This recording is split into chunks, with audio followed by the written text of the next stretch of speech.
Estamos de vuelta en a las 8:45 este día viernes de Dolores. Vamos a arrancar escuchando una parte, apenas el inicio de la declaración. Ese video, por supuesto, que muestra quién verdaderamente tiene la autoridad en el sistema penitenciario guatemalteco, los reos.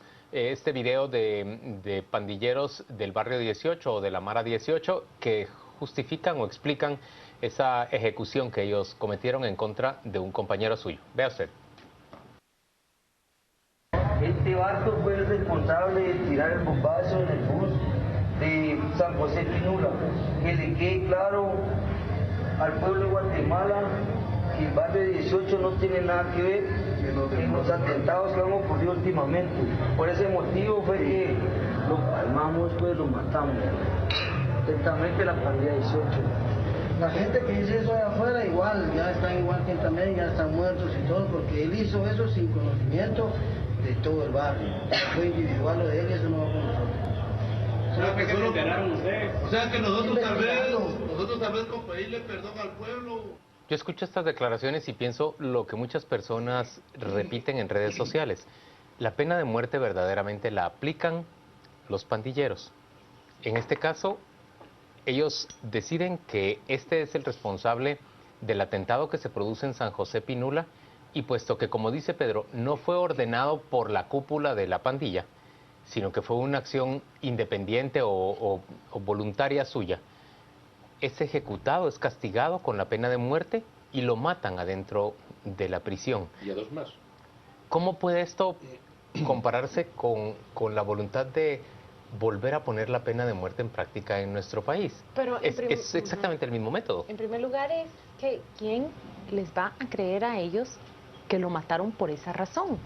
¿Cuántos bombazos deja el barrio 18 sin autorización de la élite porque actúan como clicas independientes una de la otra sin que la élite reaccione? Aquí lo que hay que investigar es quién era esa víctima y cuál fue el motivo del asesinato. Pero mi pregunta es, pero yo ¿tú no tenés certeza de que una pandilla como el barrio 18 realmente permite la actuación independiente y voluntariosa de sus diferentes clicas, o en realidad estamos frente a una estructura que actúa de manera ordenada y vertical, en que una orden se acata y cuando se toman decisiones al margen, como en esta ocasión, se les castiga directamente? Yo voy a repetir lo que los expertos han dicho sobre una y otra Mara. El barrio 18 son múltiples clicas que actúan a su disposición. Pero aquí te están diciendo lo contrario. Actuaron a su disposición y los castigan. ¿Por qué les voy a creer?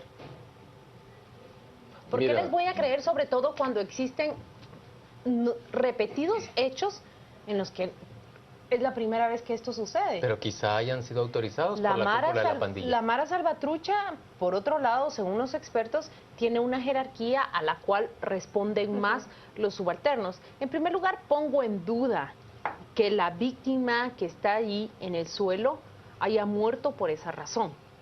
O sea, ¿qué es lo que esconde ese asesinato? Yo lo que siento es eso. Yo vuelvo a insistir en la idea. Yo creo que los mareros, los pandilleros, son más bien los operativos de otras jefaturas y élites criminales y cumplen una función, por llamarlo de alguna manera, de pararrayos, desviar la atención hacia esas pandillas, hacia esas maras, para no llegar justamente al fondo del asunto. Fíjense que justamente también esta semana se dio el tema del bloqueo de las señales de celular.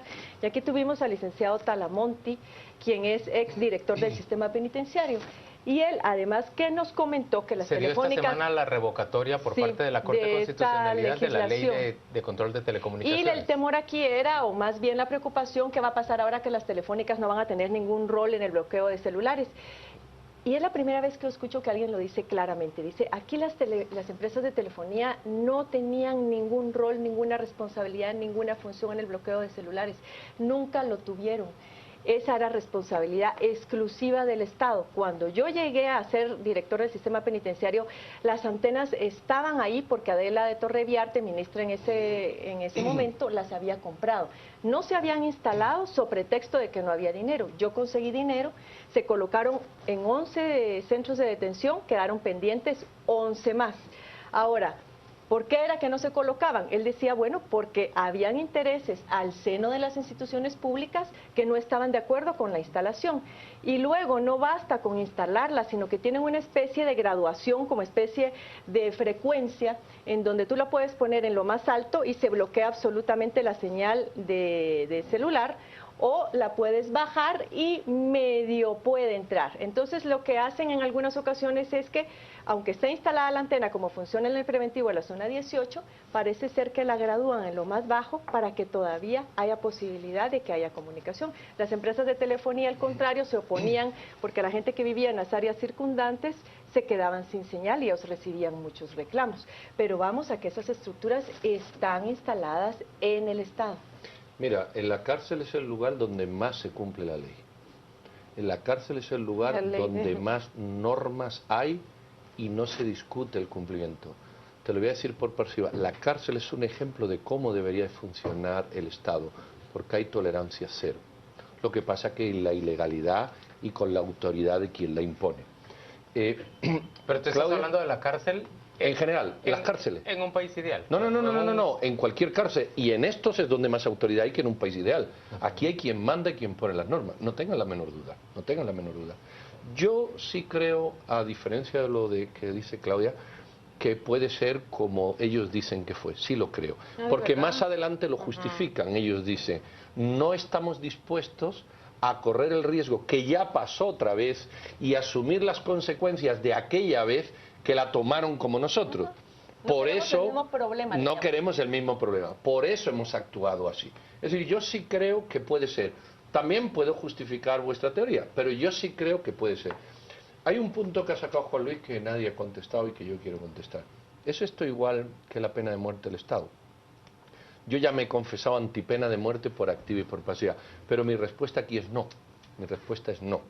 Aquí una clica o una cúpula de Mara, que habría que ver si los expertos tienen razón en esto de las clicas o no.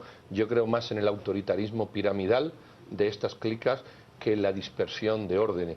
Una clica que con autoritarismo y soberbia decide a quién mata y no y por qué, sin más explicaciones que lo que yo digo es lo que se cumple, podemos compararlo con Corea del Norte y cómo se aplica allí la pena de muerte, no tengo la menor duda. O Cuba, si tú quieres. Allí hay un autoritario que dice quién muere, cómo, por qué, lo tapan y no saben ni siquiera si está ahí. En un estado incluso imperfecto como este, la pena de muerte que aquí se pide, aunque yo estoy en contra, pero la estoy defendiendo ahora, la pena de muerte que aquí se pide está sujeta a unos parámetros de discusión y de búsqueda de culpabilidad. Podemos cuestionarnos si el sistema llega a fondo o no llega, eso lo podemos cuestionar, pero yo creo que es absolutamente diferente. Aquí el peso del Estado cae sobre un individuo, sobre una base previamente conocida de conducta y tras un proceso. Aún así no estoy de acuerdo, pero creo que ese es el sistema. Aquí no. Yo me temo que buena parte de quienes aprueban y respaldan la pena de muerte en Guatemala querrían que se ejecute de la manera expedita y en que los mareros presuntamente eficaz que la ejecutaron no quiero entender estos eso. pandilleros. Yo creo que una parte de quienes la apoyan sí, y creo que además no se entra a discutir sobre qué papel real, cuán disuasoria es la pena de muerte en sentido estricto, y cuántas se necesitaría ejecutar. Porque aquí lo que estamos viendo, lo que sí estamos viendo hoy de parte de los pandilleros, digamos, es una decisión determinada unilateral, y yo supongo que muy eficaz. Porque este video que hoy transmite Canal Antigua, pero que durante las últimas 24 horas ha transmitido prácticamente todas las redes sociales y todos los medios de comunicación de Guatemala, le ha llegado hasta el último integrante de la pandilla de la Mara 18. Yo solamente quiero mencionar otra cuestión particular. Ustedes se dan cuenta en El Salvador cómo las pandillas han ido tomando poder político, de facto como tal. Hoy los pandilleros ya no van cambiando hasta su forma de vestir, hasta su mismo lenguaje, por llamarlo de alguna manera, ya sea de señales o verbal, y se están capacitando políticamente porque piensan en algún momento también incorporarse vía institucional al gobierno. Y eso también tuvo mucho que ver con lo que mencionaban hace un momento, pero si de ese diálogo. El escándalo en El Salvador de que el partido Arena establece contactos directos con la cúpula de las pandillas para pedirles apoyo. Pero porque ya se dio, ya se sentó el precedente de sentarse a negociar con ellos. Es que tú nunca te puedes sentar a negociar con alguien que está incumpliendo la ley. Los métodos alternativos de Son resolución de terroristas. conflictos Son no terroristas. aplican cuando se está violando las leyes. Aquí se cometió un gran error, entonces ni modo, eso fue Esa es la teoría. engrandecerlos. Esa posición que tú estás describiendo es la que en este momento sigue el gobierno del FMLN, pero ha llevado al país a la mayor orgía de sangre que se ha visto después de, Pero en la de los historia de acuerdos la de paz. humanidad reciente, todos los gobiernos del mundo, al menos una vez en su gestión, han negociado con grupos terroristas. Así es. Todos los gobiernos del mundo, sin ninguna excepción, han fracasado en esta negociación. Y a partir de ahí ha llegado un líder que, mostrando el fracaso, ha actuado. Pasó en Colombia, Sí. pasó en Por España, eso, sentaron pasó en el IRA, Margaret pasó la Thatcher se Baden-Meinhof, negó. pasó con la Brigada Roja, pasó con los terroristas de ETA. En el caso español, el que sufrió el desgaste de la lucha contra el terrorismo a través del pacto fue Felipe González. Y le salió mal. En Colombia le pasó a Pastrana y posteriormente no sé si Samper o alguno parecido. Y lo siguiente, Uribe, Aznar, demostrando que el diálogo, como tú dices, pero hay que demostrarlo. Lamentablemente siempre hay que demostrarlo. No va a ningún sitio, entonces toman medidas contundentes, algunos dentro del Estado de Derecho y otros con una flexibilidad, si tú quieres, mayor. Pero ha habido todo. ¿Qué fue al final el Irán contra del 80 y tanto de Reagan? Un intento de subterfugio de llevar a cabo otro tipo de políticas que no fuera la presión oficial y negociación. Y se pactó con Irán. En todo caso, creo eso que es histórico. hace falta en lo que nosotros tenemos acá, que es un diálogo, un debate, tratar el futuro, porque estamos hablando únicamente del presente y cómo visualizar a que 5 años este tipo de episodios no se repita, a que 10 años Guatemala erradique completamente a sus pandillas, que es posible. Se han posible, erradicado, pero la prevención son todas no esas vemos, áreas marginales, todas las personas que están en la marginalidad. y lamentablemente no vemos la seguidilla o la continuación de una política pública que ha probado que por lo menos rescata a los chicos que crecen en ese ambiente de pertenecer a una pandilla. Yo veo muy posible, veo muy posible que en este momento se controle a la cúpula de los pandilleros, se les aísle y por tanto se logre debilitar la organización, aunque creo que va a ser una lucha de una generación completa. Lo que veo más difícil, primero porque creo que en realidad en Guatemala perseveramos más en la capacidad represiva del Estado.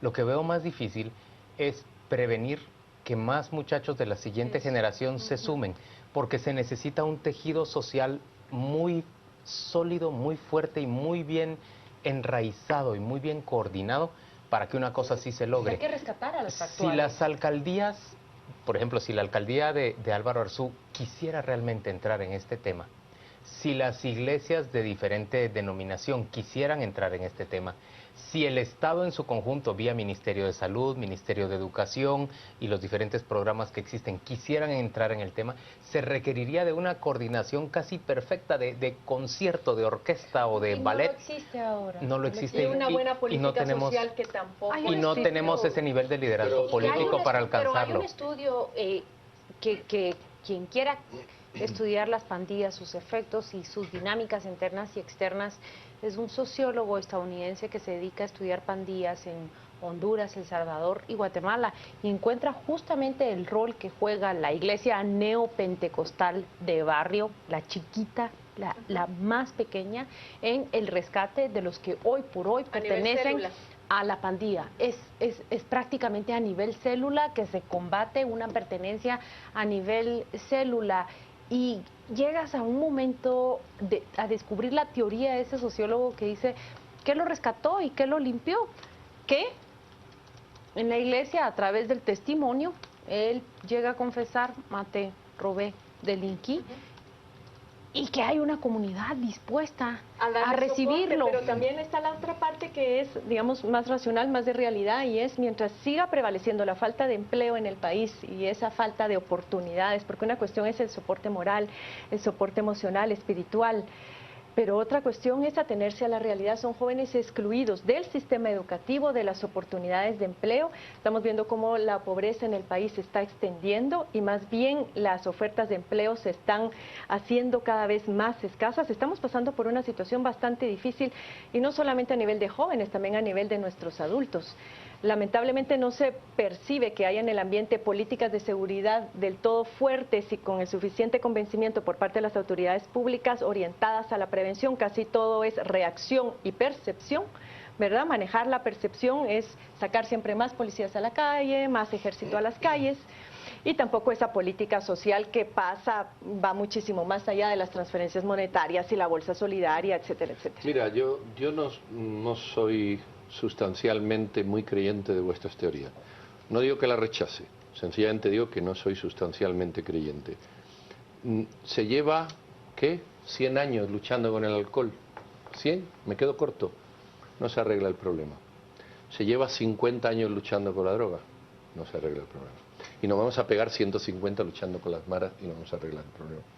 Mi opinión es que las circunstancias que llevan a las personas al alcohol, a las drogas o a las maras, no sé si son las tres comparables, son divergentes, son paralelas y se juntan en el infinito, las hemos querido desde el cientifismo social relativizar a la pobreza, a la falta de trabajo. Hay lugares en el mundo donde hay un montón de pobres y ni beben ni roban. Hay lugares en el mundo donde hay menos pobres y beben y roban, o se hacen de las pandillas. A mí me da la impresión, y con esto conformo mi conciencia, que la causa no está determinada. No está, no es una. Son varias. No, son tantas. Factores de riesgo le llaman, bueno, más que causas. Son tantas que no hay política pública que llegue.